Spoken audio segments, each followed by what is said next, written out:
Então vamos lá, né? Capítulo 40. Rumo ao campo.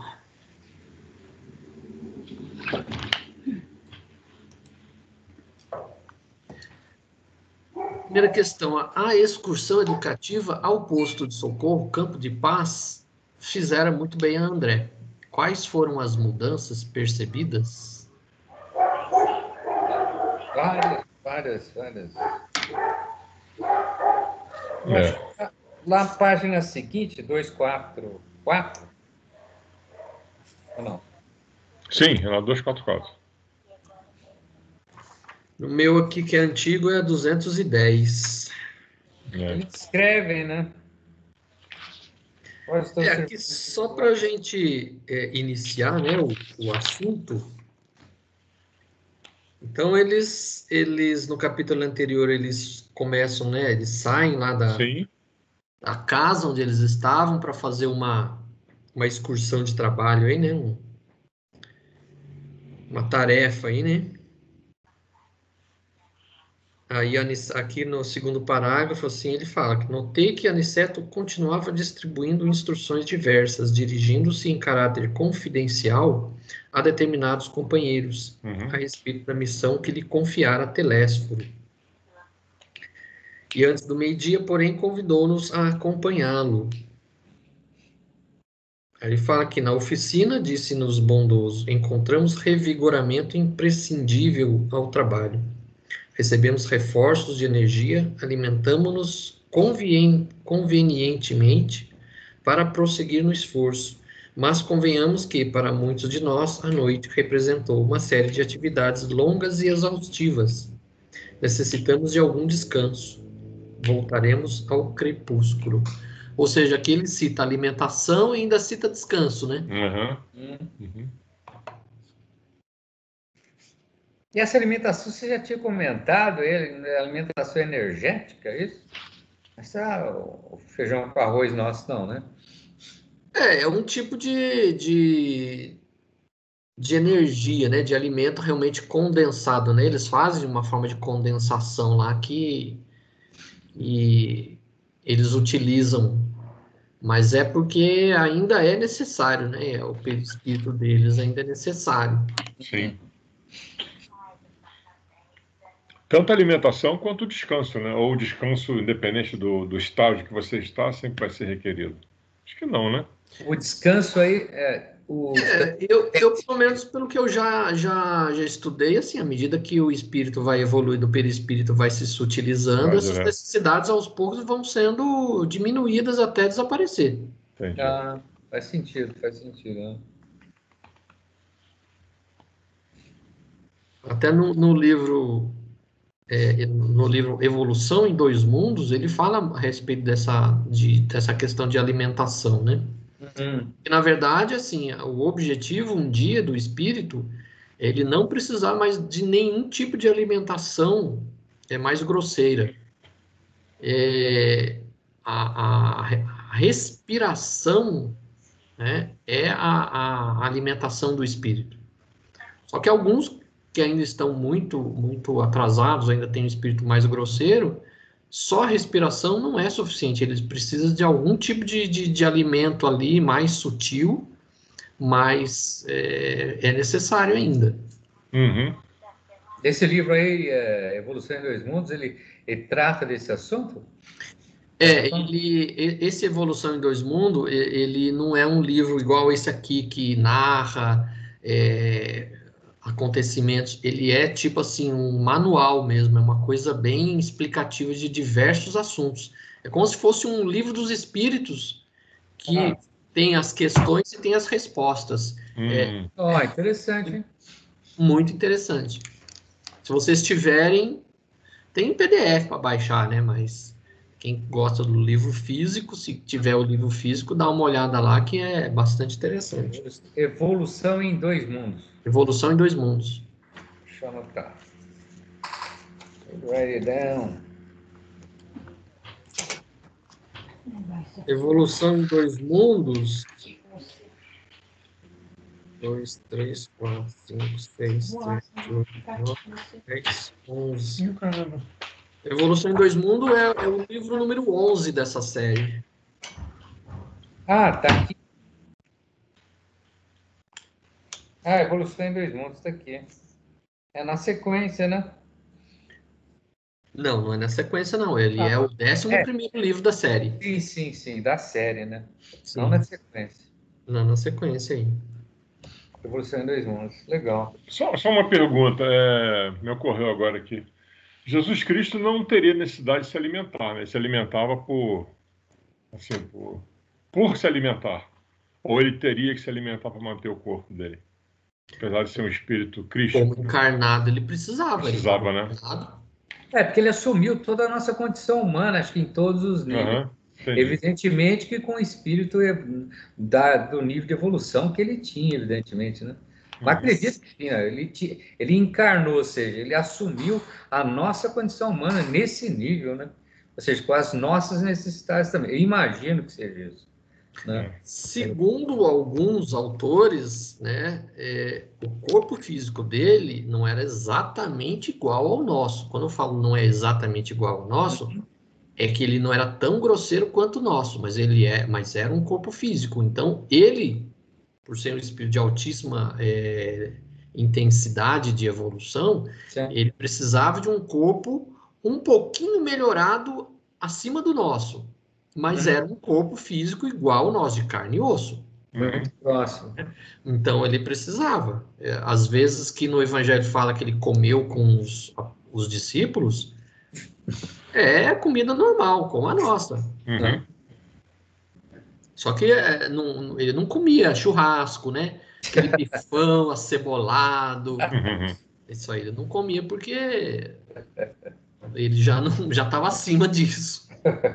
Eu não sei onde foi que eu li uma vez que à noite, se você olhasse para Jesus, você podia ver luz saindo dele. De tão evoluído que ele era. A visão que você tinha dele era a luz saindo. Deve ser. Quem tinha uma certa mediunidade de ver esse tipo de coisa, com certeza deveria ver mesmo. Inclusive, conta-se que na noite da prisão dele, que ele estava lá orando com os discípulos, e relata lá que os discípulos dormiam, não conseguiam ficar acordados, que ele suava sangue. Segundo consta, é porque o espírito dele era de uma luz tão intensa que o corpo físico já não estava aguentando mais. Então, se ele não fosse crucificado ali, o corpo físico dele não iria aguentar. É como se fosse um sol enclausurado num corpo físico. Faz sentido. Aí aqui ele fala, ele pergunta, né, onde iríamos? Ignorava. Recordei que de fato se alguns haviam repousado no santuário doméstico durante a noite, a maioria havia trabalhado intensamente, e concluí que se muitos pela manhã haviam tomado rumo às obrigações, outros teriam buscado o repouso indispensável.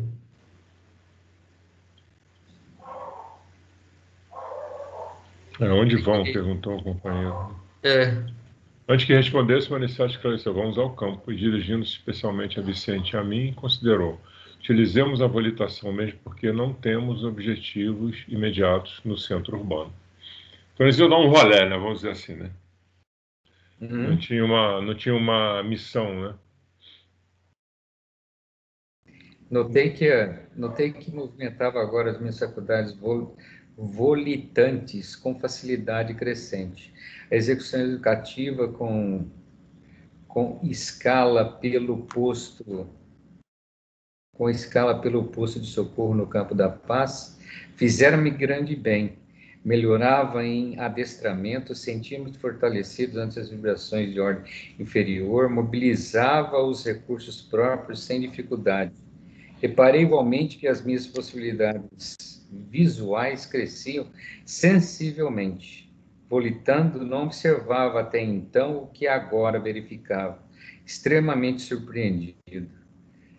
Dantes via somente os homens e animais, veículos, edifícios chumbados ao solo. Agora a visão dilatava-se, reconhecia de longe o peso considerável do ar que se agarrava à superfície. Tive a impressão de que nadávamos em alta zona do mar de oxigênio, vendo embaixo em águas turvas enorme quantidade de irmãos nossos a se arrastarem pesadamente, metidos em escafandros muito densos, no fundo lodoso do oceano. Então, essa Que visão, né? a condição nova dele, né? Aqui ele descreve toda, né, a questão pergunta quais foram as mudanças percebidas, e aí ele descreve toda a evolução que ele sentiu, né? Sim. Porque aqui, como é o segundo livro, né, da série, então ele saiu do nosso lar, né? Ele ainda era praticamente quase que, em termos espirituais, surdo-mudo e cego, e agora ele desenvolvia, né, as faculdades espirituais dele, muito além do que ele tinha até então. Então, ele sentia, ele conseguia volitar, ele via, né, as situações dos encarnados, né? A gente viu naquele capítulo anterior que ele via os encarnados, os espíritos desencarnados, tudo agarrado aos encarnados, coisa que ele não tinha percebido até então.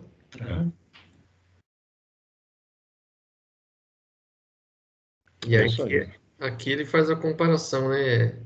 Nadávamos em alta zona do mar de oxigênio, vendo embaixo, em águas turvas, enorme quantidade de irmãos nossos a se arrastarem pesadamente, metidos em escafandros muito densos.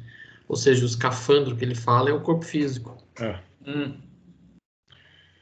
Aquela roupa de nadador de alta profundidade, né? O cara fez uma analogia. Porque se a gente for pensar, para o espírito é mais ou menos isso mesmo.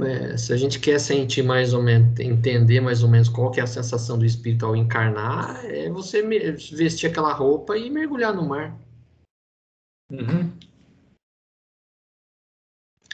O que são as manchas escuras que o orientador cita neste capítulo? Logo em seguida. Logo em seguida, né? Estão vendo aquelas manchas escuras na via pública? Indagava o nosso orientador, percebendo-nos estranheza. A estranheza e o desejo de aprender cada vez mais. Como não soubéssemos definir com exatidão, prossegui explicando. São nuvens de bactérias variadas. Flutuam quase sempre também em grupos compactos, obedecendo aos princípios das afinidades. Falem aqueles arabescos de sombra. Arabesco é um tipo de pintura, né? É um tipo de desenho geométrico, né? Então era justamente isso aí, né? Arabescos de sombra, né? Eram desenhos formados por sombras, né? Indicávamos certos edifícios e certas citadinas, regiões citadinas. Observe os grandes núcleos pardacentos ou completamente obscuros. São zonas de matéria mental inferior, matéria que é expelida incessantemente por certa classe de pessoas. Se demorarmos em nossas investigações, veremos igualmente os monstros que se arrastam nos passos das criaturas atraídas por elas mesmas. É uma visão dantesca.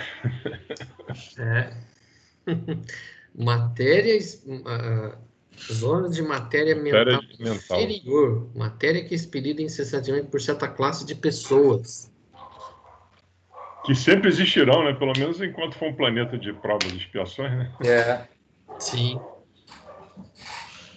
Eu até estava procurando aqui uma matéria aqui. Vou compartilhar aqui.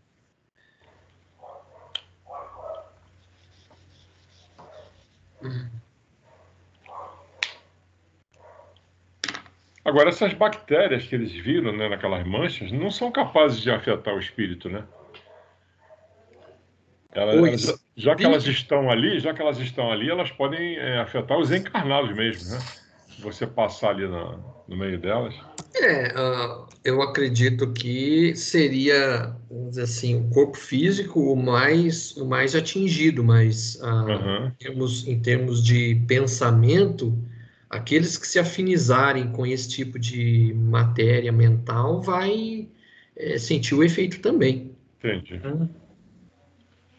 Tudo é vibração, né? Você se identificar com aquilo ali, né? Sim.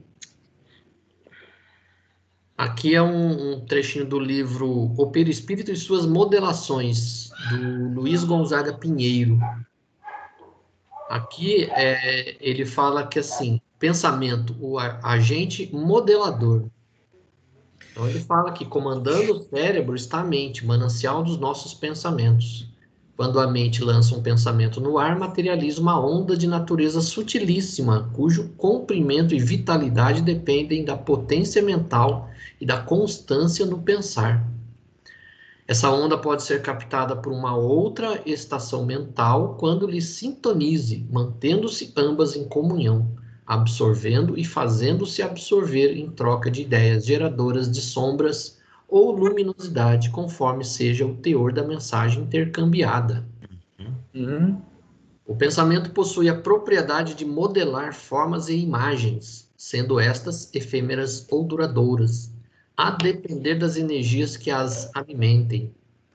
Vibrando nos acordes do amor, ilumina o perispírito, dando-lhe leveza, fazendo com que tais energias dele se volatizem, sem deixar qualquer nódoa ou mancha prejudicial. No sentido oposto, detendo-se no ódio, as energias hostis que o alimentam deixam resíduos indesejáveis, fuligem cáustica no tecido perispiritual, cuja drenagem geralmente se faz através do corpo físico em formas patogênicas diversas. Aí ele fala que o corpo físico funcionando qual aspirador ou mata-borrão para fluidos densos acumulados no perispírito, atrai para si mazelas resultantes do descontrole do espírito. Grande é a responsabilidade com o nosso pensar. O pensamento, sempre antecedendo a ação, nos indica ser o seu controle uma regra áurea para as boas construções. Quando são selecionados e sintonizados com o bem, agem como bisturis removendo os hematomas perispirituais em cirurgias plásticas modeladoras. Nossa. É legal, hein? Poder do pensamento. Vem o poder da mente que é. Sim. Esse livro é a Gênese? Não, esse o Perispírito e Suas Modelações. É um que eu até já mostrei, é um livro de capa azul. Aquele de capa azul, né? Sei. Tem até em PDF aí. Acho que eu cheguei a mandar para vocês em PDF, senão eu mando de novo depois. Mas ele mostra claramente que, assim, é aquilo que está falando aqui. A matéria mental inferior que as pessoas estão constantemente lançando aí na atmosfera. E aí, quem se sintoniza com isso acaba recebendo os efeitos. E aí, o que ele colocou, o nosso corpo físico acaba sendo um mata-borrão, ou seja, aquilo de pensamento, matéria mental inferior, ele acaba afetando o corpo físico. Então, as doenças nada mais são do que esse tipo de situação. Tirando a parte realmente puramente biológica, que ele até vai falar mais para frente aqui, muitas das doenças nossas não tem o caráter especificamente físico, é mental. É uma consequência da matéria mental que nós mesmos emitimos. O segredo é você controlar o seu cérebro, né? Educar, domar o seu cérebro. Educar o pensamento. O ser humano tem a tendência de ser negativista, né? Isso é uma coisa inerente ao ser humano, né? Você sempre vai para o lado, né? Se uma pessoa demora para chegar, aí aconteceu alguma coisa. Sim. Se alguém chama você no trabalho, fala, vai acontecer uma coisa ruim. É complicado, você precisa educar isso aí, né? É só ver que as notícias ruins no jornal é que mais atrai atenção, É né? As verdade, é coisas verdade. boas não atraem atenção. Eu não Sim. consigo mais ver jornal, juro por Deus. Não, Eu consigo não ver tem quando notícia eu abro nessa. o celular ali no Google, tem aqueles linkzinhos, eu mal vejo aquilo ali, porque Notícia ruim não. Notícia ruim vende, né? é, Exato. Não. principalmente nessa mistura de política com saúde, Nossa. acabou, não se fala mais nada, só disso aí, né? Qual a importância do orai e vigiai? Enorme. Ele descreve logo em seguida, né? Logo em Imprimindo seguida. grave inflexão às palavras, considerou tanto assalto o homem à nuvem, aí que eu perguntei, ó, de bactérias destruidoras da vida física, quanto as formas caprichosas das sombras que ameaçam o equilíbrio mental. Como veio orar e vigiar do Evangelho, tem profunda importância em qualquer situação e a qualquer tempo. Somente os homens de mentalidade positiva, na esfera da espiritualidade superior, conseguem sobrepor-se às influências múltiplas de natureza menos digna.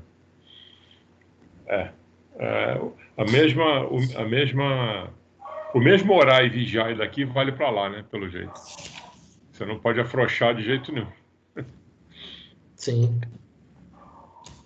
Até porque, acho que quanto mais você reza, mais você consegue ajeitar o seu pensamento, né? Mais você consegue se voltar para o amor, vamos dizer assim, né? Uhum. Eu entendo isso. Quanto mais você mergulha na oração, mais você tem facilidade de achar o caminho correto. Quando você não se apega à oração, que é uma conexão com Deus, a verdadeira oração, né? A gente até comentou aqui, aquele negócio de Pai Nosso, só você ficar falando amém, não resolve. Mas você, quando reza de maneira tranquila, né, se conectando mesmo com... Eu entendo, pelo menos comigo acontece isso.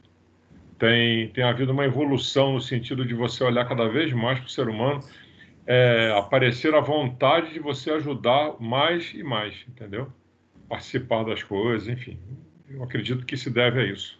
Sim. É uma forma de você buscar o melhor caminho através da oração.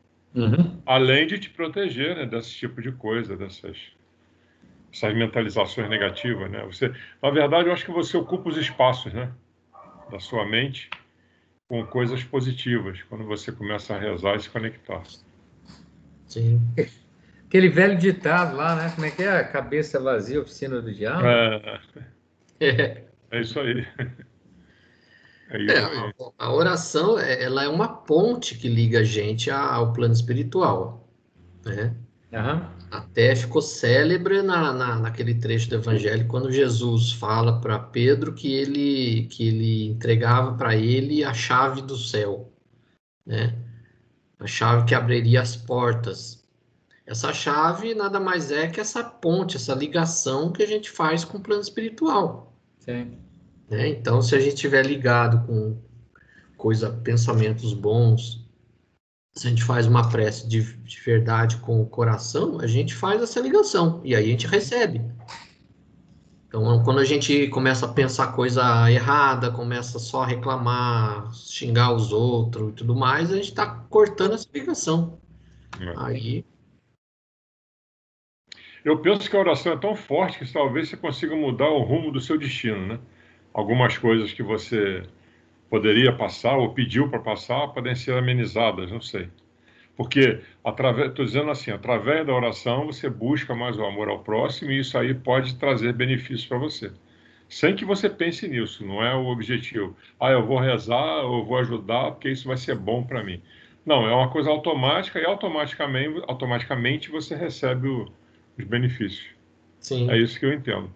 Sim, de uma forma ou de outra, eu acho que de repente as coisas se esclarecem na sua vida, muitas vezes em função dessa dedicação e desse empenho que você imprime É, nessa linha, nesse pedido através da oração, né? E ela vem deve vir de várias formas, né? Em forma de benefícios. Assim como os maus pensamentos, a sua ligação com o mal deve te trazer coisas piores ainda, a sua tentativa de ligação com o bem deve trazer, obviamente que trazer coisas boas, né? De uma forma ou de outra. Porque a gente chegou a ver no Obreiros aquela situação daquela mulher que tinha que desencarnar, e aí a oração de várias pessoas fez com que, aliás, a oração do menino, que era o neto dela, se eu não me engano. Ele tinha uma missão, né? Ele tinha uma missão aqui. Isso, e aí ele chegou para ela e tudo mais, não queria que ela morresse e tudo mais, aí isso fez com que ela prolongasse um pouco mais o tempo dela. Isso. Então, se a gente for pensar assim, que a gente está aqui, a gente não está... a nossa vida não é toda programada nos seus mínimos detalhes. Nós temos livre-arbítrio. Então, a gente pode fazer coisa boa, coisa errada. Então, a coisa boa que a gente faz pode render frutos. Assim como as coisas ruins também rendem fruto ruim. Sim, sim. Então, a gente está construindo. Todo dia a gente está construindo o nosso dia de amanhã. Tinha um lance de uma menina grávida, se não me engano, aí, que ela tinha que tomar conta da menina até a criança nascer, para que essa criança tivesse uma missão junto com a menina. Era uma menina que estava vindo, acho que era isso. Sim. E se ela fosse embora, a pessoa que estava grávida ia entrar em depressão, talvez perdesse a criança, era uma coisa assim. Sim. E o menino, como tinha lá uma ligação, né, com os homens lá em cima, ele estendeu o prazo dela aqui. É isso mesmo. Foi essa história mesmo. Isso. Exatamente. Então você vê que a vontade, né, o pedido sincero, muitas vezes, faz com que, às vezes, as programações mudem. Então, realmente, a gente tem esse poder, desde que seja um fim útil, né? O próprio André Luiz, né? Quando rezou o Pai Nosso lá como deveria, saiu de onde estava. Sim. Mas eu já rezei tanto, não. Você nunca rezou, você falava. Só repetir as palavras. Blá, blá, blá, blá, blá, blá, não resolve, não.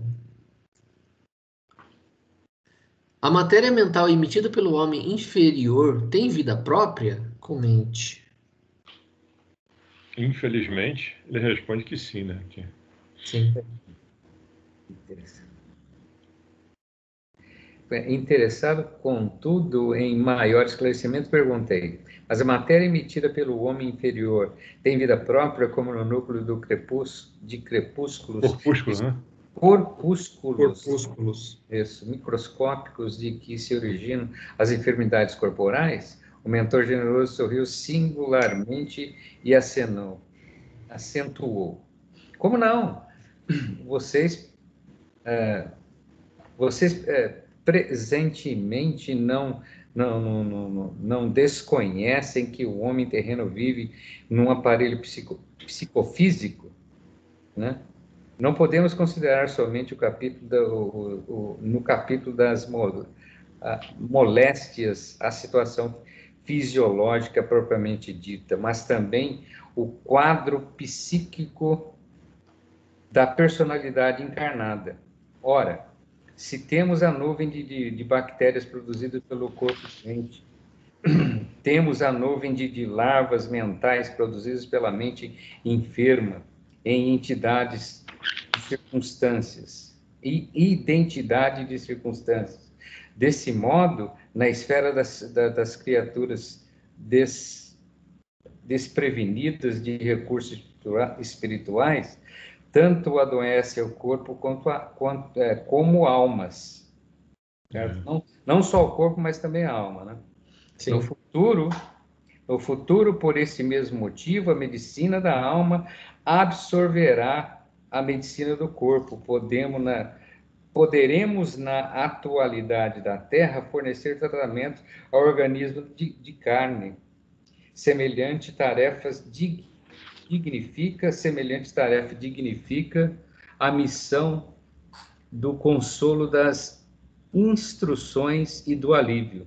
Mas no que concerne à cura real, somos forçados a reconhecer que esta pertence exclusivamente ao homem espírito. Ou seja, uma coisa está aí interligada à outra. Que perigo está submetido o homem comum, ele exclama depois. Quer dizer, você vai ser um eterno doente, né? Se você não... Ele fala aqui até, ele usa até a expressão de... Como é que é? Não é desprovido, ele usa uma outra palavra. Desprevenidas de recursos espirituais. Acho que aí caberia o desprovidas, né? Você não tendo recursos, você não conseguindo fortalecer seu espírito, você vai ser um eterno doente, né? Eterno, como ele diz aqui, um corpo espiritual, vamos dizer assim, vamos chamar assim, mas que não tem saúde, vai continuar sem saúde, né? De modo, então, desse modo que ele fala anteriormente, desse modo na esfera das circunstâncias desprevenidas de recursos espirituais, né? Tanto adoecem corpo como almas, né? Pois é. No futuro, por esse mesmo motivo, a medicina da alma absorverá a medicina do corpo.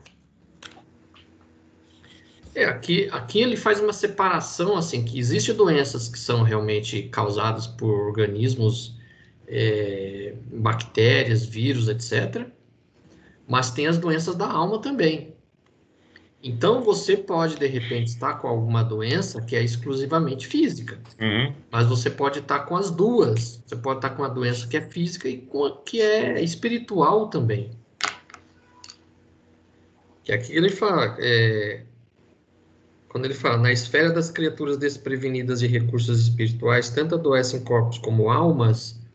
Então, as pessoas que não têm uma certa educação mental, elas acabam adoecendo tanto corpo como alma, porque a doença acaba vindo não da matéria, não de bactérias, e sim do próprio pensamento dessa pessoa. Sim. E o corpo acaba refletindo a doença que é espiritual. A condição espiritual, né? Ele fala aqui, temos a nuvem de larvas mentais produzidas pela mente enferma. Então, não são as bactérias realmente, né? E muitas vezes a doença que você tem no corpo é uma coisa que você traz lá da outra encarnação, né? O seu perispírito tem um defeito, né? É isso? E você tem aquela doença, tem aquela dor, tem aquele problema no joelho, aquele problema no quadril. É uma doença que está ligada intimamente ao seu perispírito, né? Que você trouxe lá, né? Você não adquiriu nessa encarnação, né? Às vezes, em encarnações anteriores, a pessoa danificou o seu perispírito. Então, quando ele vem numa nova encarnação, ele precisa, inclusive, do próprio corpo de carne para reconstituir o perispírito danificado. Entendi. Porque o perispírito, ele não é reconstituído apenas lá no plano espiritual, ele precisa da matéria densa. Porque o perispírito, como ele é matéria, só que é uma matéria um pouco mais sutil, então muitas vezes o espírito ele precisa reencarnar para, em contato com o corpo material, o próprio perispírito se reconstituir, né, as suas partes danificadas. Aí que surgem as pessoas que nascem com defeitos, né, físicos. Os problemas congênitos, né, os nascimentos congênitos. As pessoas que nascem com deficiência física, muitas vezes severas. Sim. Tem vários exemplos por aí. Aqui mesmo, o primo da minha esposa, ele tem um filho. O moleque assim ele escreve, o cara tem um talento para escrever, etc. Uma criatura assim, você percebe que é boa, né? Mas ele tem um problema físico, cara. Ele vive em cima da cadeira de roda, tem acho que 25, 27 anos, qualquer coisa assim, ou talvez menos que isso. E ele, cara, ele sofre de uma doença degenerativa, aquela degenerativa muscular, que você vai perdendo a condição muscular, né? Então vai paralisando o corpo, né? Tipo uma esclerose, né? Esclerose? Isso, não tem cura isso. O cara já virou o mundo atrás, cara. E o moleque vive hoje, tem dificuldade de respirar, ele vive com um balão de oxigênio, entendeu? Mas é de uma consciência, assim, é um espírito mesmo, assim, não vou dizer extremamente, mas, pô, ele não acho que não merecia aqui. Todo mundo fala, pô, mas esqueci o nome dele agora. Fulano lá, ele, pô, por que tá passando por isso, né? todo mundo, o pai dele já correu, virou o mundo atrás, tentando cura daqui, dali, e nada, cara. E ele, cada ano que passa, ele perde mais a condição de respirar. E vive numa cadeira de roda, mas escreve absurdamente bem, entendeu? Mas aí que tá, deve-se estar aí pagando alguma coisa, né? Ou, sei lá, fazendo alguma correção, né? E eu imagino isso. A gente não pode falar que é sempre essa causa. Pode ter múltiplas causas. Razões. A situação dele, por exemplo, ele pode ter pedido isso nessa situação. Na verdade, a prova não é para ele, é para os pais. Ou, de repente, isso, mas inclusive a mãe já desencarnou, a mãe desencarnou com o mesmo problema dele, cara. E ela desenvolveu o problema num estágio maior da vida.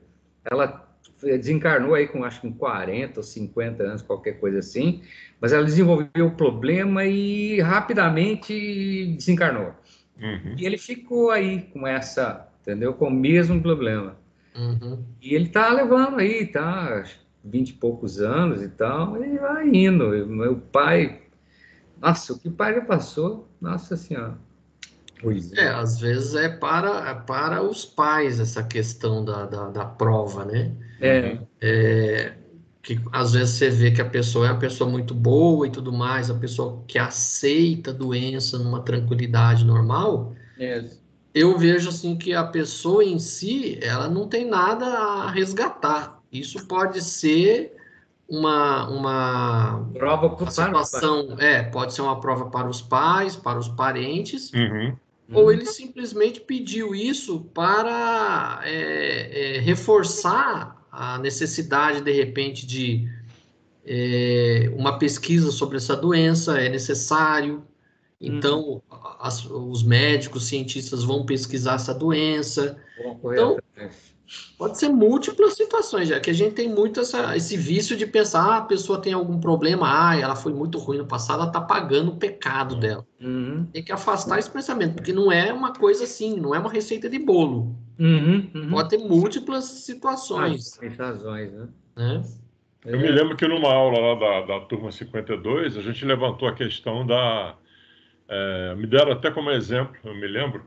Por exemplo, tem uma criança brincando nessas balas perdidas da vida, aí, uma criança inocente com 2 anos de idade morre com um tiro na cabeça.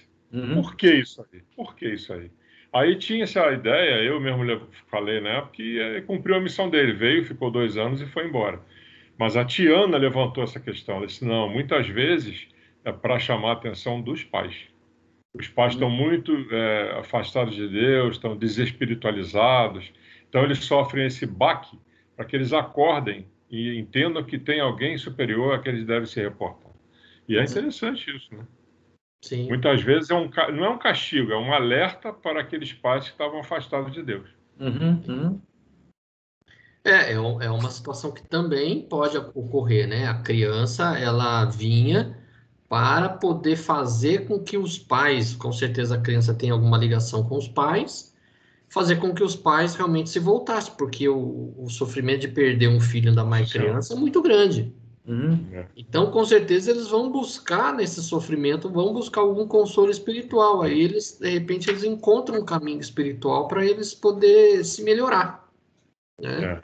É o caso, por exemplo, desse parente também seu, Leonel. De repente, é uma coisa para os pais, os parentes, também buscar uma resposta em alguma religião que possa direcioná-los para um caminho espiritual também.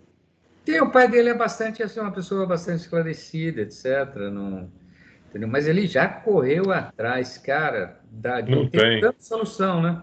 E não tem, cara. Já virou o mundo aí, buscou, já foi, voltou, levava para o Rio, que tinha um cara no Rio, não sei o que, foi, voltou, ixi. Eu acho que é aquela mesma doença que tinha aquele cientista, o Steve Hawking. Isso, acho que mais ou menos isso. Ele está mais ou menos naquela condição, entendeu? Em cima de uma cadeira de roda, naquela condição. Ele fica respirando com um balão de oxigênio do lado da cadeira e fica nessa aí, entendeu? E a paralisia muscular, né? Acho que os músculos vão perdendo aquela condição muscular, inclusive altera a condição do músculo respiratório, né? Uhum. Nós respiramos por causa do diafragma que funciona, que é um músculo, na verdade. Uhum.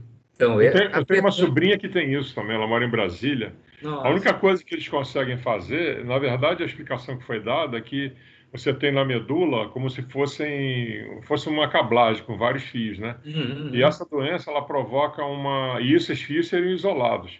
Ela provoca a destruição do isolamento desses fios. Eles vão se entrando em curto. Então a pessoa vai perdendo as funções ao longo dos anos, até que não consegue mais nada. Ela, inclusive, está com dificuldade para respirar já. A única coisa que eles conseguem fazer para tentar retardar esse ataque de um tipo uma enzima que vai nesse isolamento dos fios é dar corticoide. Ela toma corticoide de vez em quando. Ou melhor, sempre que ela tem uma crise, porque a cada crise a pessoa perde um pouco das funções. Nossa. É uma doença horrível, horrível. Sim. A esclerose lateral múltipla, acho que é uma coisa desse tipo. Qualquer coisa nessa direção aí, realmente. Realmente é triste, cara. Mas ele é uma criatura assim, entendeu? Muito. Você sente que é uma criatura boa, do bem, né? Mas enfim, né? É o histórico, é aquilo que cada um tem que passar, né? Na vida, não. Tem que cumprir com a. E o cara pode ir para o outro lado. Tem um amigo meu que diz que não acredita em Deus, que o filho dele morreu. Deus não existe. Deixa eu me falar de Deus, por favor. Só faltou ele dizer, pelo amor de Deus, não me sabe dizer. Pelo amor. Ateu, graças a Deus? Ele é ateu, graças a Deus. Ateu, graças a Deus. Não me fale de Deus. Deus não existe, senão eu levaria meu filho de 2 anos. Eu falei, tá bom. Tá bom, fica com a sua aí. Esse tipo de situação vai levar essa pessoa a provas até piores do que essa, porque mesmo num sofrimento desse, a pessoa não se volta para o lado espiritual, vai passar por uma situação pior ainda, porque... E a vida dele só desgringolou desde quando o filho faleceu. Ele trocou o casamento acabou, ele voltou pro casamento, até ficou com outra mulher, voltou de novo com a mulher antiga, mudou de emprego já umas 4 ou 5 vezes. Ele não tem mais sossego. Nossa. Não tem mais sossego. E eu falei para ele, Isaac, se liga no que está acontecendo na sua vida. Eu me ligo em tudo, só não me venha falar de Deus. Eu falei, tá bom. Tá bom, tá bom. Perfeito. Sem discussão. Sem discussão. Meu Deus. E aqui eu acho interessante que assim ele fala, no futuro, por esse mesmo motivo, a medicina da alma absorverá a medicina do corpo. Então, no futuro, as causas das doenças serão procuradas no espírito, não no corpo físico. Então, se voltando cada vez mais, né? A USP, se eu não me engano, tem um departamento de espiritualista que estuda espiritualidade, né? Se eu não me engano, eu vi uma conversa há um tempo atrás aí, que eles estão dando uma atenção cada vez maior a isso, né? Você ouviu o médico falar hoje em dia assim, reze porque faz efeito. Isso daí, antigamente, era blasfêmia, você dizer para o médico, está nas mãos de Deus, literalmente, o médico não aceitava. Hoje em dia eles falam, você acredita em Deus? Então reze. Sim. Chega um ponto que dá, né, cara? Chega um ponto que o médico fala, já gastei todas as minhas fichas aí, meu amigo, agora tá nas mãos de Deus. Chega uma hora que o recurso da medicina, eu já escutei médico falar, a medicina tem limites. Tem limite. Chegou no limite da medicina e agora é só rezar, porque... Já não se resolve, não tem mais medicamento. Não se conhece nada além disso. Pelo menos até agora. Mas enfim, né?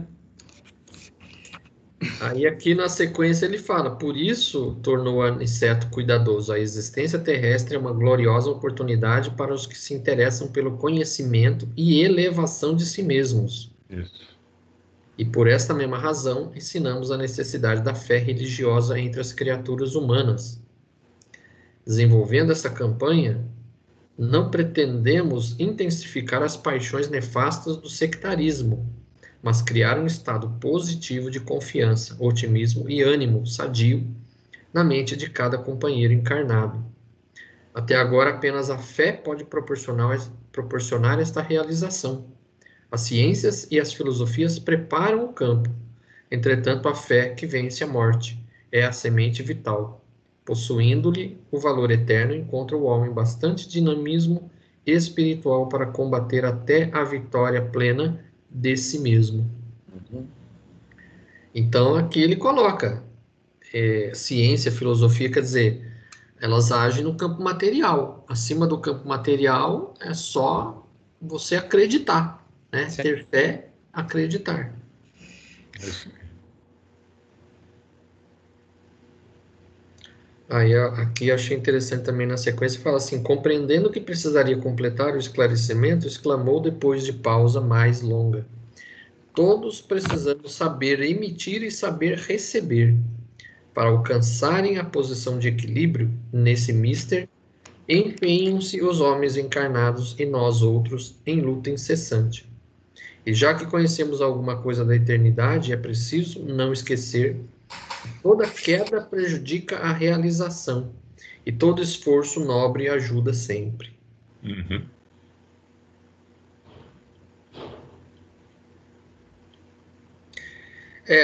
Que ele fala que é a posição de equilíbrio, ou seja, todos precisamos saber emitir e saber receber. Então, todos nós precisamos ter esse equilíbrio.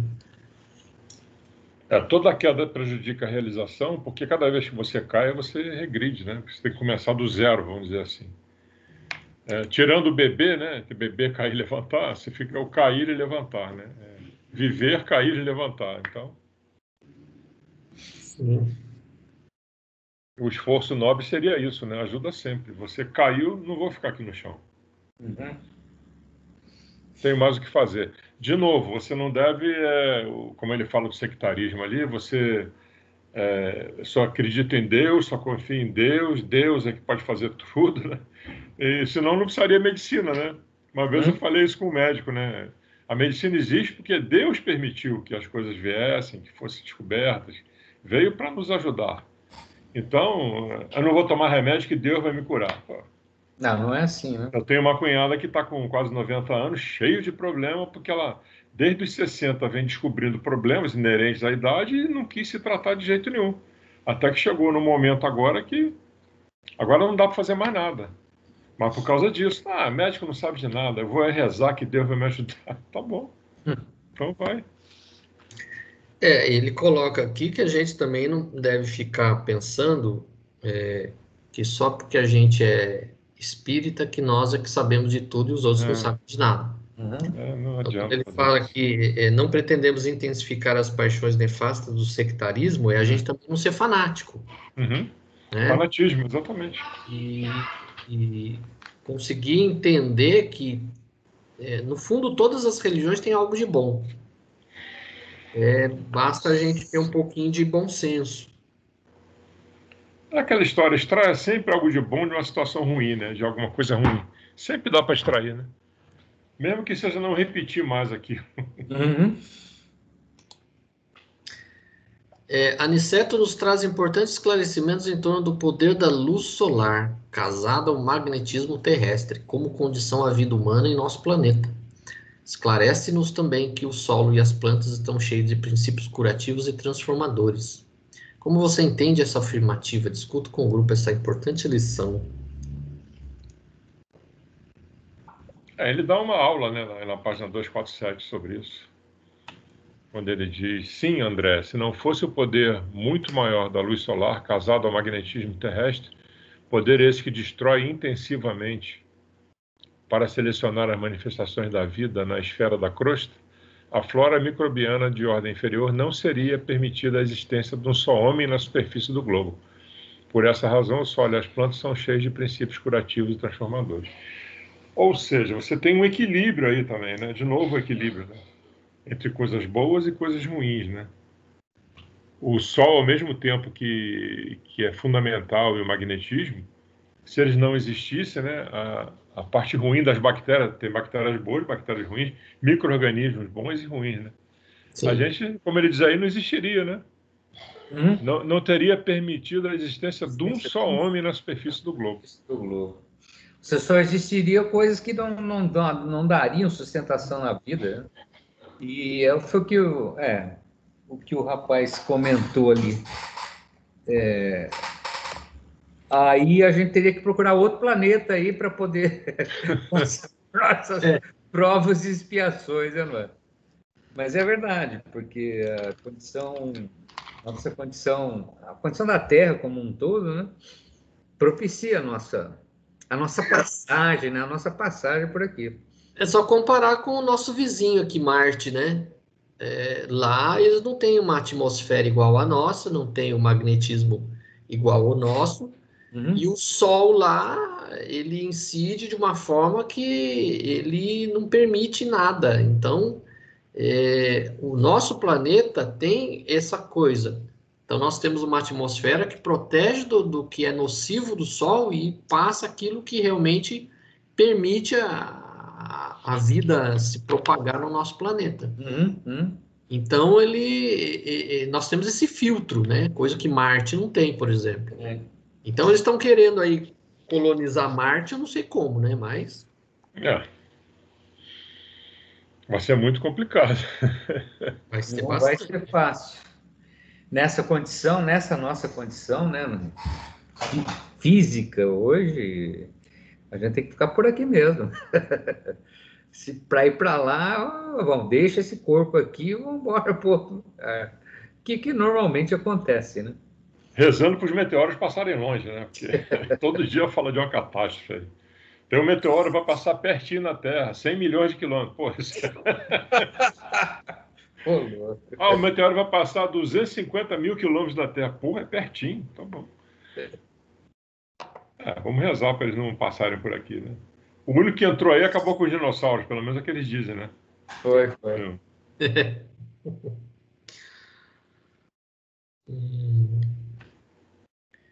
Então é isso, né? Eu acho que a gente tem que aproveitar, né, esse ambiente que a gente tem de coisas boas que fazem bem ao nosso organismo, para a gente trabalhar uma cabeça mais positiva, aproveitando isso aí, né, para ter uma vida melhor. Que a negatividade está sempre aí. Orar e vigiar, de novo. A negatividade está sempre aí, em todos os sentidos, né? o nosso dia a dia, ele é de altos e baixos. A gente não consegue manter um pensamento elevado 24 horas por dia. Mas a gente tem que se esforçar para, vamos dizer assim, ao longo do tempo, diminuir sempre os baixos, né? A gente procurar manter sempre nos altos. Mas vivendo num planeta de provas e expiações, obviamente, nem sempre a gente vai conseguir ser um Chico Xavier, por exemplo. É. Pegando um gancho no que os caras falam, precisa melhorar a nossa média móvel, né, de coisas boas. Exatamente. Então, como diz eu tenho um Óbvio. amigo que fala assim, nossa vida é igual ao eletrocardiograma, né? Tem que fazer assim, que se ela for uma linha, está morto. Então, Exatamente. Tem que ser. tem que manter ali a oscilação, né? Aliás, ele é cardiologista. Falei, tá bom, você falando isso, eu vou discutir contigo. Não vou, né? Se fosse uma linha contínua, não estaria aí, né? Não, você não estaria, já estaria lá no 7 palmos para baixo. Tem que ser altos e baixos. Tem que Então fazer. tinha virado fogueira. Aí, no finalzinho, último parágrafo, ele fala, né, ele conclui, né? Nada obstante esse poder imenso, recurso divino. Enquanto os homens herdeiros de Deus cultivarem o campo inferior da vida, haverá também criações inferiores, em número bastante para batalhas sem tréguas, em que devem ganhar os valores legítimos da evolução. Uhum. E eu diria que essa é a mensagem da lição, né? É você, Com certeza, com você certeza. educar a sua cabeça e aproveitar o que você tem de bom e procurar vibrar positivamente para você aproveitar o planeta onde você vive. Fortalecei-nos e amparar para que possamos lutar Aí, ó, aí. contra as forças do mal que tentam dominar o mundo. Só que aqui, no caso, as forças do mal são as nossas próprias forças malignas. E se Não é a você do outro. libertá-las, ela vai encontrar um monte de Na coisinha verdade, ali. a nossa, vamos dizer, a nossa sintonizada às outras, né? Se a gente se der permissão para isso.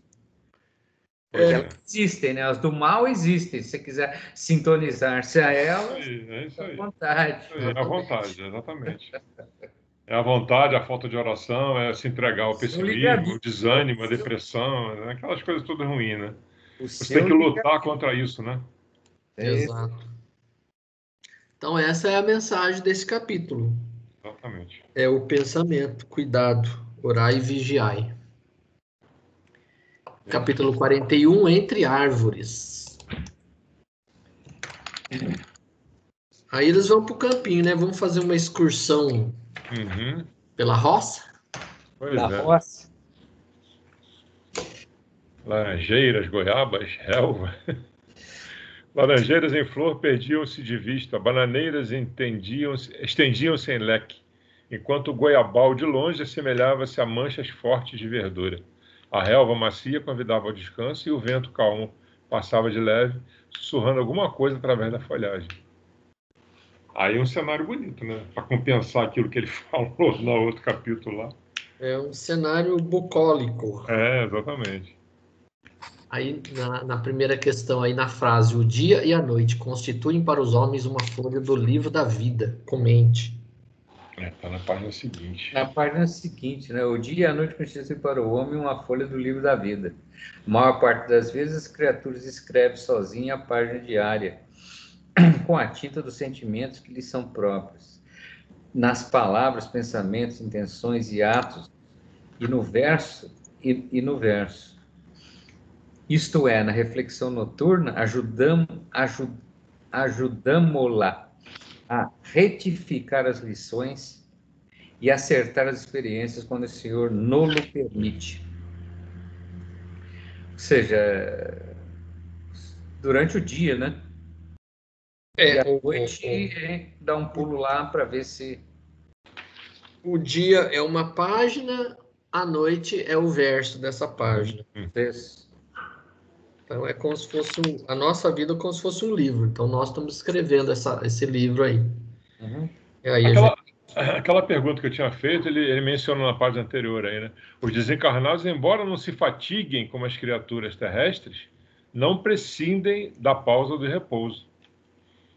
Sim. Em geral, nossas operações à noite são ativas laboriosas, apenas 1/3 dos companheiros espirituais de serviço na crosta conserva-se em atividade diurna. Quer dizer, o pessoal descansa, né? Eles fazem o inverso, né? Enquanto a gente trabalha de dia e descansa à noite, eles são o inverso. Que eles trabalham à noite para dar suporte ao pessoal, né? A nós, quando estamos dormindo. À noite é quando principalmente a gente dorme e desprende do corpo físico, é o momento que eles trabalham para conversar com a gente, para dar instruções, né? Muitos casos é assim.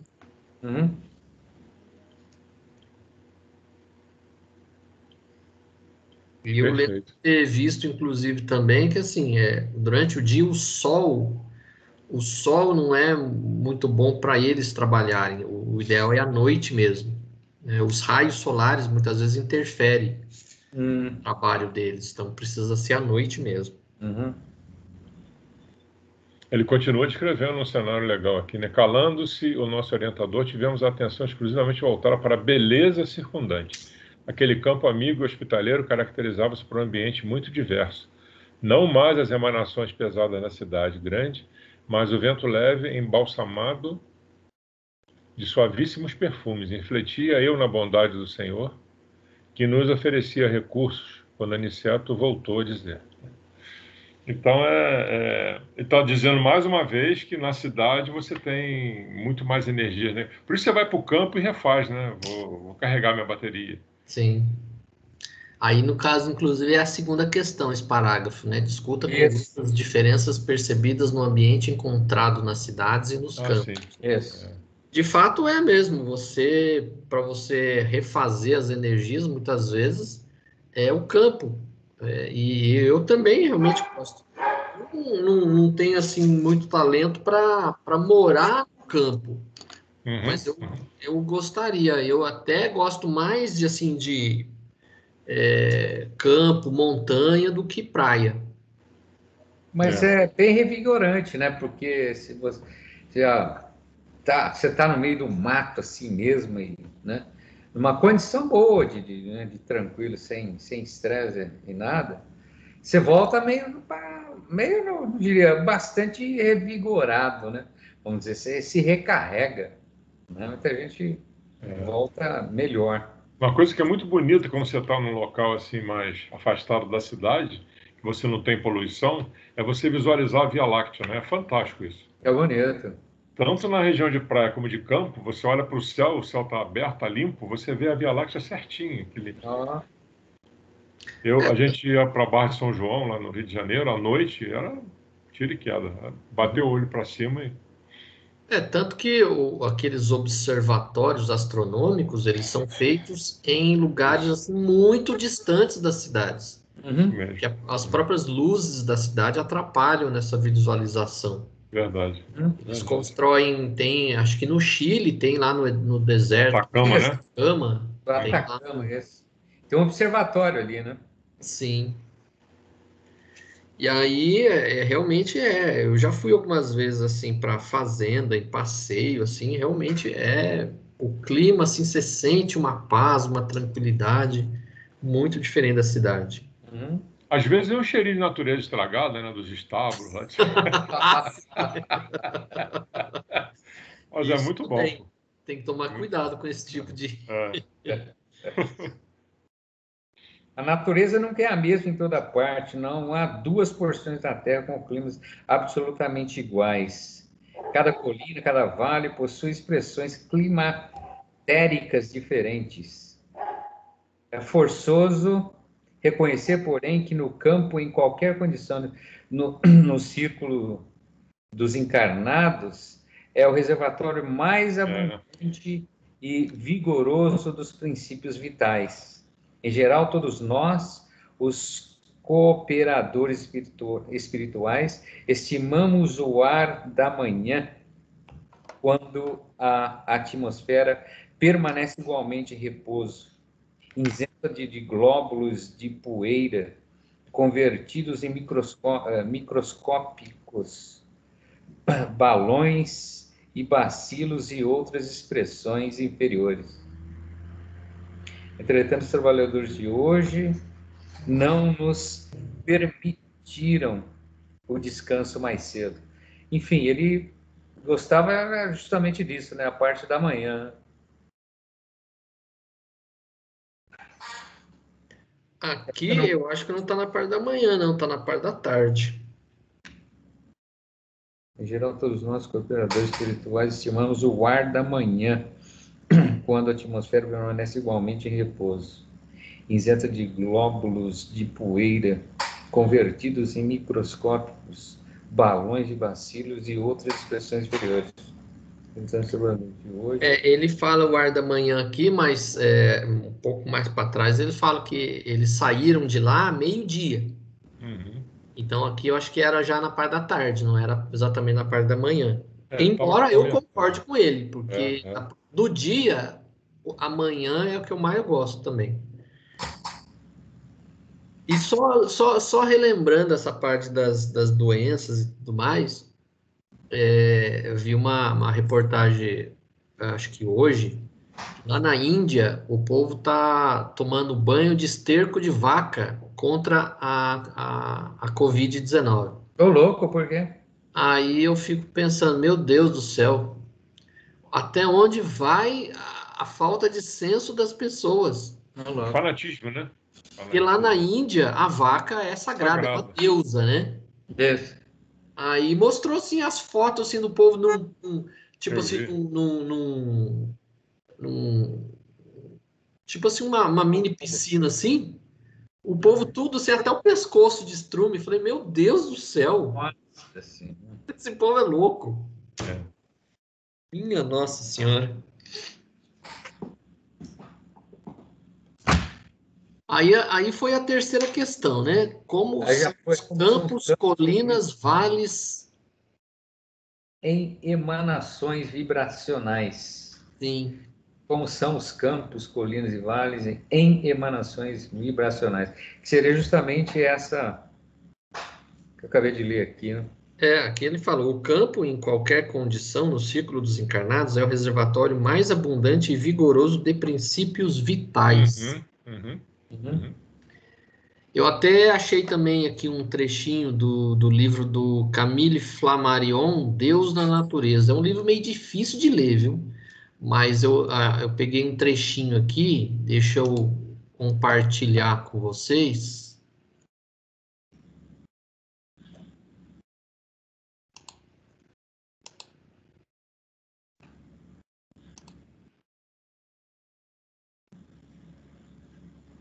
Aqui ele fala assim, no finalzinho aqui da página: o reino vegetal é uma usina imensa. Sob a ação do calor solar, todas as roldanas entram a movimentar-se. A exemplo do mecânico que nutre a sua máquina, a natureza renova o combustível e os princípios do ar, e estes se transformam em madeira ou amido, em açúcar ou veneno, que constituem a polpa saborosa do fruto, o perfume sutil das flores, o rendilhado das folhas, a coriácea, a tessitura dos troncos. Então, a natureza, como ele fala aqui, é uma usina. Uhum. Ela é uma usina que renova principalmente o ar que a gente respira. Uhum. Então, a gente chega na cidade. Até vi uma notícia esses dias atrás dizendo que São José dos Campos é uma das cidades mais arborizadas do Brasil. Sim. Se ela é bem arborizada, ótimo, mas eu penso assim que ainda falta plantar mais árvore, Com porque certeza. Falta, sim. a vida na cidade sem árvore, cara, é terrível. Nossa Senhora. Você aumenta Eu morei em Belo Horizonte um tempo, acho Belo Horizonte mais arborizado que aqui. Tem muito mais árvore. né? Tem muito mais parques arborizados, as ruas têm mais árvores. Eu morei em Belo Horizonte durante 1 ano e meio e eu vi que lá é... Eu tive lá algumas vezes, mas tem muito parque mesmo, né? Tem. Nossa Senhora. O Parque Central de Belo Horizonte lembra o Central Park em Nova York. Tanta árvore que tem, tanto verde. É muito bonito. Sim. Mas é fundamental, cara. Nossa, sem natureza, sem árvore, de maneira geral, nós estaríamos fritos, cara. Literalmente fritos. Literalmente fritos. A temperatura ia lá para o céu, cara. Tá As pensando? árvores são filtros, né? Além disso, além da questão da refrescar, você tem a filtragem do ar, né? Elas Sim, proporcionam isso aí. processa isso, né? E são as árvores que ditam o regime de chuvas, né? A gente está percebendo agora, nos últimos tempos, a secura que está se tornando aqui na nossa região pela devastação de árvores. Sim, Então, sim, sim. A nossa chuva aqui do Sudeste, você já falou isso, incansavelmente aí, vem na Amazônia. Uhum. E a própria Cordilheira dos Andes, na posição e na condição que o globo gira, que a Terra gira, né? O ar que sai da Amazônia, ele é canalizado através das cordilheiras para a gente aqui no Sudeste. Se acabar com aquilo lá, nós não temos chuva aqui, né? pois é. E se os rios, né, no ar... Eles chamam de rio voador. Isso. Verdade. Prova disso é o Nordeste, né? Que escapa desse rio voador e está sempre na seca que está lá, né? Sim. Se tivesse como desviar um pouco desse rio, É, fazer igual a Dilma, estocar vento, né? E jogar para lá. exato. Aí então, nossa quarta questão: descreva a diferença das emanações vibratórias das florestas, das cidades e dos campos. Entre elas, qual oferece melhor possibilidades de refazimento aos mentores espirituais e por quê? Já foi dito aí que é o campo, né? Já está bem. Mas ele fala, assim me explico porque na floresta temos uma... Aí ele pergunta, apoiamos-nos no veludoso relvado e percebendo-nos a sede de saber, Aniceto prosseguiu. Assim me explico porque na floresta temos uma densidade forte pela pobreza das emanações em vista da impermeabilidade ao vento. Muita árvore, né? O vento não... Sim. Aí o ar costuma converter-se em elemento asfixiante pelo excesso de emissões dos reinos inferiores da natureza. Na cidade, a atmosfera é compacta e o ar também sufoca, pela densidade mental das mais baixas aglomerações humanas. No campo, desse modo, temos o centro ideal. Já tinha sido descrito até no parágrafo anterior, né? Toda essa paisagem que ele fala aí, não precisava dizer mais nada. Sim. Achei interessante ele falar aqui que o ar costuma converter-se em elemento asfixiante pelo excesso de emissões dos reinos inferiores da natureza. Então é muito fechado, né? Uma região muito cheia de árvores, muita densidade de árvores, é uma região muito fechada. E os próprios animais, né, que se abrigam nessas regiões, eles acabam também não deixando ali o ar ser algo mais revigorante, né? Já no campo, algo mais aberto, isso já fica um pouco mais, vamos dizer assim, com clima, né? Com uma coisa mais tranquila os ventos que circulam, né? É.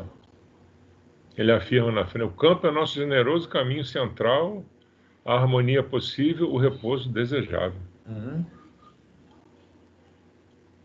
Mas antes ele cita, né? Nem a selvageria, reina aqui a paz relativa e equilibrada da natureza terrestre. Nem a selvageria da mata virgem, nem a sufocação dos fluidos humanos. Para nosso generoso caminho central e a harmonia possível, o repouso desejável. Aliás, o pessoal os ubandistas, né? O pessoal os espíritas não kardecistas, que vão para o lado da Umbanda, do Candomblé, falam que a floresta é onde habitam todos os seres, né? Se for para lá, estão todos os orixás, todas as entidades estão perdidas por lá. Uhum. Sim. É que eles cultuam um tipo de, vamos dizer assim, eles criaram um tipo de entidades que são entidades ligadas à natureza. Uhum.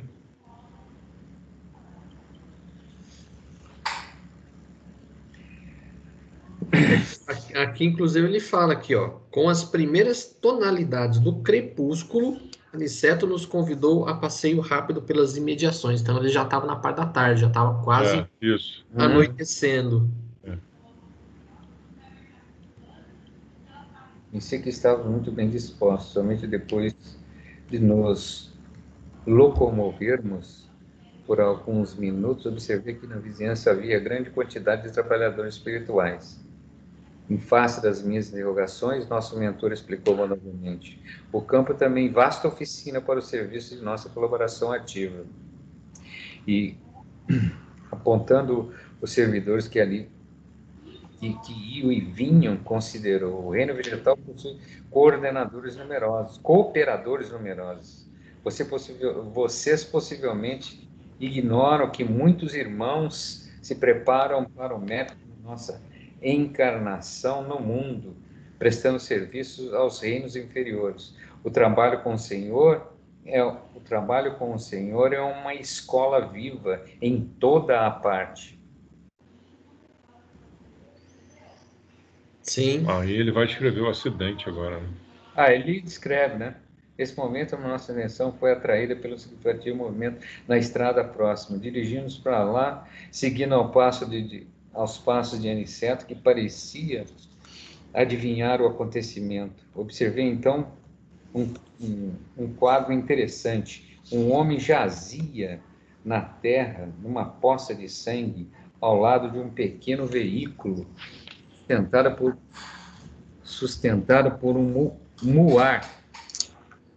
Muar é uma espécie de boi, não é isso? Não pesquisei não, mas está aparecendo, né? Pelo que eu entendi aqui, é um burro mesmo. Burro esse. Tá. Muar impaciente, dando mostras de grande inquietação. 2 companheiros encarnados prestaram socorro ao ferido apressadamente. É preciso conduzi-lo à fazenda sem perca de tempo, dizia um deles aflito.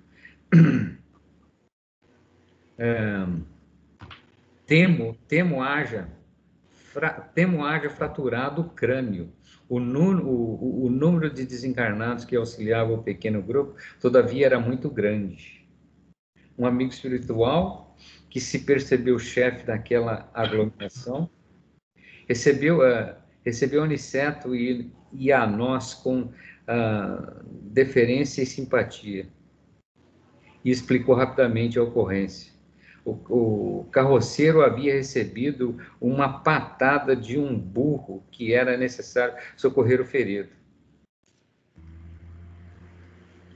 Serenada a situação, viu o referido superior hierárquico chamar a um guarda do caminho, interpelando: Glicério, como permitiu semelhante acontecimento? Esse trecho da estrada está sob a sua responsabilidade direta. O subalterno, respeitoso, considerou sensatamente: fiz o possível por salvar o homem, que, aliás, é um pobre pai de família. Meus esforços foram improfícuos. pela imprudência dele. Há muito procuro cercá-lo de cuidado sempre que passa por aqui. Entretanto, o infeliz não tem o mínimo respeito pelos dons naturais de Deus. É de uma grosseria inominável para com os Essa é a pergunta 5, se eu não me engano. Ah, né? sim, você já pulou já para 5. Aí foi. Sim. Aí é a descrição do Por que ele se acidentou, né? por que aconteceu, por que do acontecido, né? Glicério relata a Aniceto a causa que levou seu protegido a um grave acidente. Qual lição pode tirar desse episódio? O coitado do Glicério já levou uma bronca lá do Aniceto. Você cuida da estrada e deixou acontecer, por quê? Pelo visto, a gente pode imaginar que cada estrada tem um guarda, né? Você vê, né? Você pode enganar, você estacionou seu carro em lugar proibido, você pode enganar o guarda que não passa ali, mas o guarda espiritual ele tá te multando. Toma cuidado. Não, e ele fala lá em cima, né, o número de desencarnados que auxiliava o pequeno grupo era muito grande. Então, quer dizer, tem um acidente ali, meu amigo, já tem um bando ali na tua volta, tem um grupo enorme já. Mas aí ele descreve aí que, pelo jeito, o cara era muito teimoso, né? É isso? Ele tratava muito mal o animal. O animal, exatamente. Esse burro, ele puxava a carroça dele e ele maltratava demais o animal. Exato. Aí o animal chegou uma hora que não aguentou, deu uma patada nele. Pelo visto, ele deve ter se abaixado, alguma coisa assim. O animal aproveitou e deu uma patada na cara dele. Aí o Aniceto se rende, né? Ele ouviu as alegações e disse: você tem razão. Então, ele fez de tudo, mas o camarada era tem a mente fechada, né? Sugestão de agradecimento. Isso, tem a mente fechada. Agradecimento. Não estima senão a praga e o chicote. Hoje, tanto perturbou o pobre Muar que o ajuda, tanto castigou que pareceu mais animalizado. Nossa. Quando se tornou quase irracional pelo excesso de fúria e ingratidão, meu auxílio espiritual se tornou ineficiente. Atormentado pelas descargas de cólera do condutor, o burro humilde o atacou com a pata. Que fazer? Minha obrigação foi cumprida. Aí o superior, que ouvia atenciosamente as alegações, respondeu sem hesitar: tem razão. Tem razão. Ou seja, quando ele pergunta aqui qual lição pode tirar desse episódio, que os animais não são meros instrumentos para nosso bel prazer. Verdade. Os animais também têm vida e eles também estão em aprendizado. Sim, tem o estágio evolutivo deles, né? Sim. É verdade. Tem a 6 aí ainda, né, que ele fala da cólera. Sim, comente com o grupo quanto... agir dominando a cólera. E a lei da causa e efeito. Sim. Está na página 253 do livro novo. Ele diz: auxiliemos o homem quanto esteja em nossas mãos. Cumpramos nosso dever com o bem, mas não desprezemos as lições. Esse trabalhador imprudente foi punido por si mesmo. A cólera é punida por suas consequências. Ao mal segue-se o mal. Se os seres inferiores, nossos irmãos, no grande lar da vida, nos fornecem os valores do serviço, devemos dar-lhes, por nossa vez, os valores da educação. Ora, ninguém pode educar odiando, nem edificar algo útil com fúria e a brutalidade. É verdade. Como homem comum, nosso pobre amigo sofrerá muitos dias chumbado ao leito, entre as aflições dos familiares, demorar-se-á um tanto a restabelecer o equilíbrio orgânico, mas como espírito eterno, recebeu agora uma lição útil e necessária. Perfeito. É isso aí, lei da ação e reação.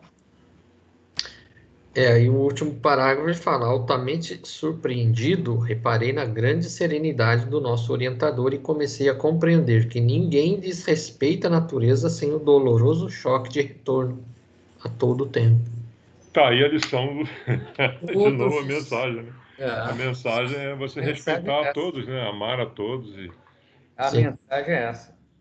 Uma coisa que eu achei sensacional foi eles proibirem no Brasil animais em circo, que era uma tortura aquilo, né? A gente, enquanto criança, ia lá, achava lindo, maravilhoso, o leãozinho lá obedecendo, o elefantinho.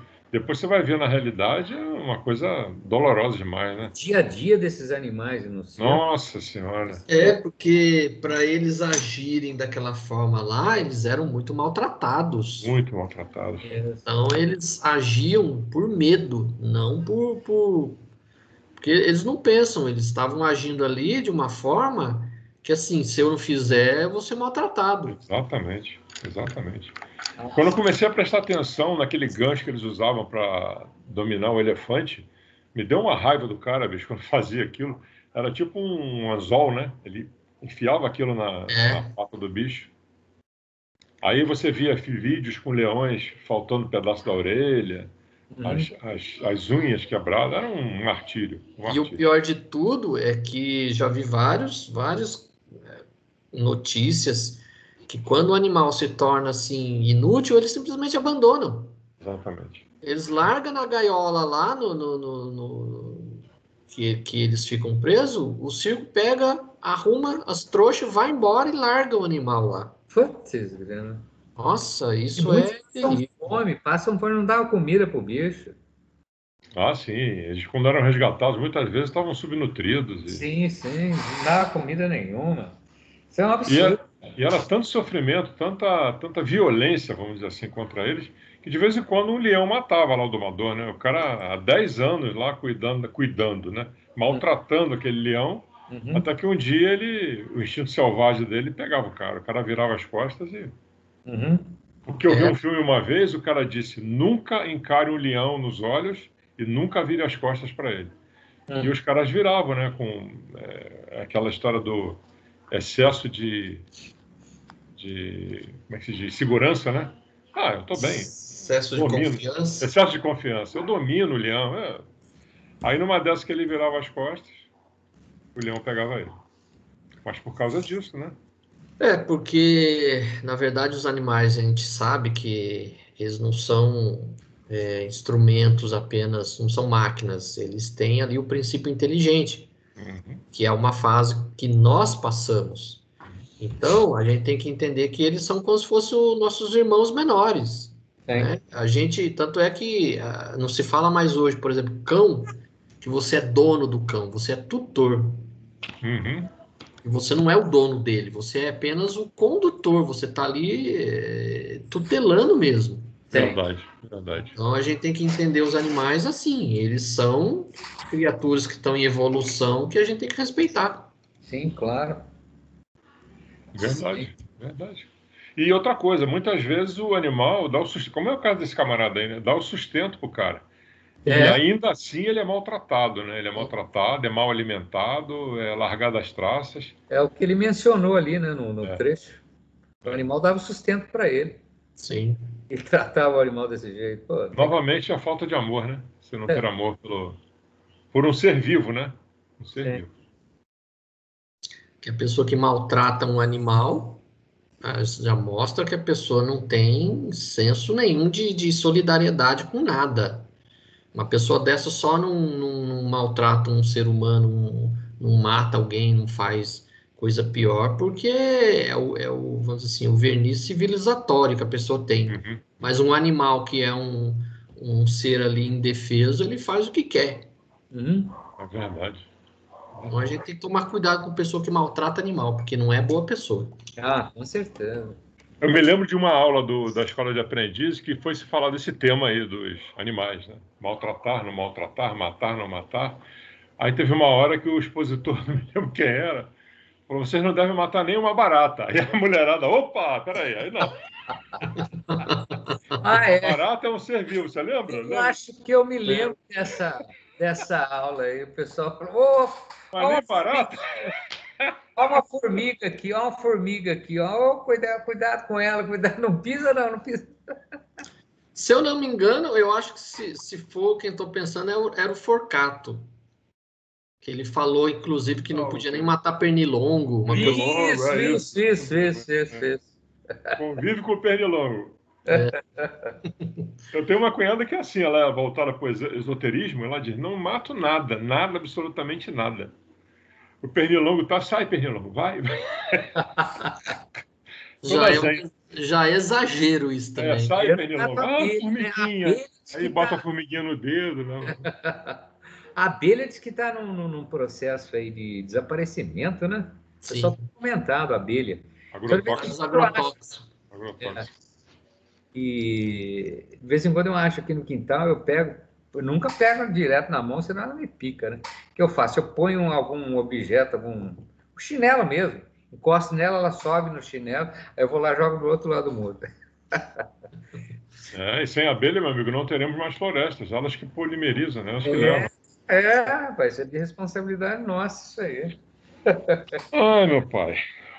É isso aí, então. Isso aí.